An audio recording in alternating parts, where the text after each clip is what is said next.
Wasteland. And I want to start this episode by shouting out to Stan Johansson Miniatures. He makes some damn fine metal Road Warrior style miniatures and has some great images of war rigs if you need some inspiration. So we're picking up straight where we left off in the last video. So we're attaching this base plate to the front of the truck cab. For viewers who are joining us out of the blue, this is part 2 of the racer rig, war rig build. Okay, so it's simple enough. We're just taking the body, we're trying to make sure that it has enough points of contact. Seeing as, you know, this is all jury rigged and none of this was originally intended to be put together, and we're just making sure there's enough room between the wheel and the car itself. Once we've done any modifications we need to, we're just going to glue that straight on. This is where keeping attention of those points of contact is really important, because otherwise you're just putting glue all over the place. Now, something that viewers at home will notice that's different about this video is we're going to have a mess up count in the top right corner. You will, well, eagle-eyed viewers will notice all the different times that I mess up. But as you can see here, we're just cutting out support struts really that will help hold the car together, and you can just snap that straight off. It's nice and easy.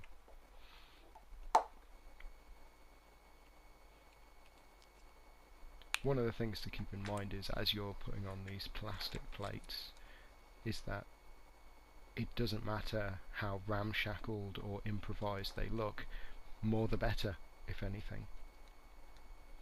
Okay, so here we're attaching, same again, 2 strips of plastic to the front, and this is going to form the early basis of our axle holder, our front axle holder. Yeah, I should really learn the different technical terms of cars. It's simple enough, you just need to find where it rests. As you can see, this car does not balance by itself. That's why it needs this extra set of wheels at the front. It's so front heavy, the centre of gravity is just totally off. Now, one of the easiest tricks, rather than trying to cut just the perfect length, is to instead have these 2 long strips of plastic coming out the front, and then while it's on a flat surface, just push the wheels up against it. That way they will themselves find the perfect height. Okay, so one of the things we can look at is connecting the front axle to the rear of the cab, or the underside of the cab. Now you can use a bit of a toy kit that you might have, or in this case just use some plastic rod. I'm going to put some supports in first between the front axle and the cab. And what I like to do here is, using a pair of pliers, just hold them on.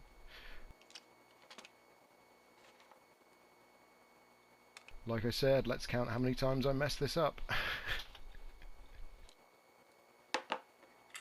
It's terrible really. So, there it goes. And that's a bad miss. Let's try this again. Oh, there it goes again. And the reason I'm leaving this in is because at the end of the day, it might seem, when people upload photos of their builds, that they just, the first time they assemble it, it's perfect. Everything just falls into place and it's fantastic. That's never the case. People will mess up, people will cut things the wrong length or the wrong size. You can measure twice and cut once as much as you like, but inevitably things will go wrong. Oh, the axle came off, as you can see. So here we are when it's fully assembled and back to normal. So let's focus on the trailer. Now, I decided I wanted to keep the home bargain sign on one side. On the other, I was just going to cover straight over it, so we're going to get some armour plates on there later on. But it's the same as when we did the police truck build. We're just using masking tape and we're building layers, because at the end of the day you need more than a thin layer. You need a good 2 or 3. So as I said, I'm going to cover it on one side, on the other just armour plate across, and maybe have some custom racing style stripes on there. Now, this is where we get to what makes a racer rig the racer rig. It's going to have a jet engine in the back. This was actually from a Tonka toy monster truck, if you can believe it.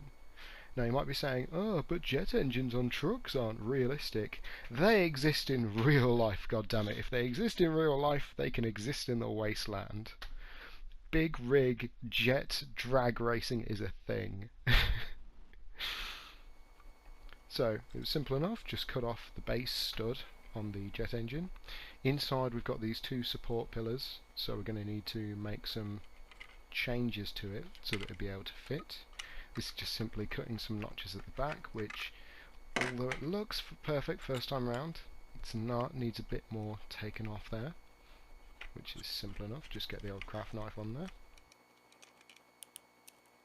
So once we've finished with that, let's see what it looks like inside. I added a bit of, I think it's like a crocheting grid or something like that. It's this thin plastic grid that you can stick on. So I've added that in there as like a protection. But now we're going to start detailing at the sides, as well as taking care of some areas like this rear bumper and flap combo, like mud flap. So just looking at these car doors that we cut off last episode, that's episode 5 for everyone watching at home. One of the things that I immediately struggled with is that these do not just snip off. So sadly we're going to have to save those for another day when we've got a metal saw. So let's just have a look at the cab. How do we get on there? So for the most part it's all glued together nicely now, and it's nice and solid. The best thing about working on a war rig is if you've got one part of it, the glue's drying, you can be working on a different part. So in this case you can see the axle is on nice and tight, and those car bodies, they're not going to fall off now or anything like that. It's all held together strongly because it's had that time. But you can see where these additional pieces have been put on to support it, and at the same time there's enough room between the trailer and the cab that it can articulate fully. But what am I going to do with this trailer? Now, I've seen a lot of people do this on the Gaslands forum, and you know what? I couldn't resist. So I went down to my local Hobbycraft, picked up some laser cut letters, big tray of them for £4, and here you go, this is my Gaslands sign. Now you might be asking yourself, why would I have that on the top and not on the side? Because when you look at a lot of signs other people have made, well, it's on the side, isn't it? Well, I figured if I'm having home bargains on one side, I wouldn't really want just Gaslands on the other. It would seem a bit off, especially considering on one side the letters would be solid and on the other side they're not. So on the front I've added this, it's actually part of like a Hot Wheels or Matchbox rescue truck. Solid plastic, which is quite nice, but I just cut it straight off the front of the cab. I cut down the sides where the wheel arches were, I stuck them on. Plastic plate on top of that, plastic plate on the back of the cars, on the cab, plastic plates over the top wheel arches. I figured I'd leave the bottom wheel arches as they are, and here you can see a couple of steps, again the green plastic from that bit of a Matchbox rescue truck. I think it's like a motorway maintenance truck or something like that, but you can see it makes these nice steps leading up to the cabs. So how are we detailing this side of the trailer? Well, for the most part we're going to be using thin strips of plastic that I cut before I started recording. The nice thing is you can use pretty much any offcuts you've got when it comes to detailing a large surface like this. I've seen great work by people where they've just left it entirely intact. They've just weathered it with paints. But I like, if this is the Wasteland, if this is a death race in the Wasteland, they're going to armour it up, they're going to put on plates, they're going to have these runners going along the top and bottom to hold it all into place, and you would still see some of the original signage underneath. But not on this side. On this side it's all going to be painted over in like a nice matte black or something like that. So here we go again with that plastic cross-stitch sheet. It's always interesting to sort of have a play with materials and see where they fit, because it's only when you start putting things together that you go, oh, actually I could use that as a side guard for the rear trailer wheels. Sadly, that does bring this episode to an end, so I will see you all in the next video. Thank you, Wasteland, and goodbye.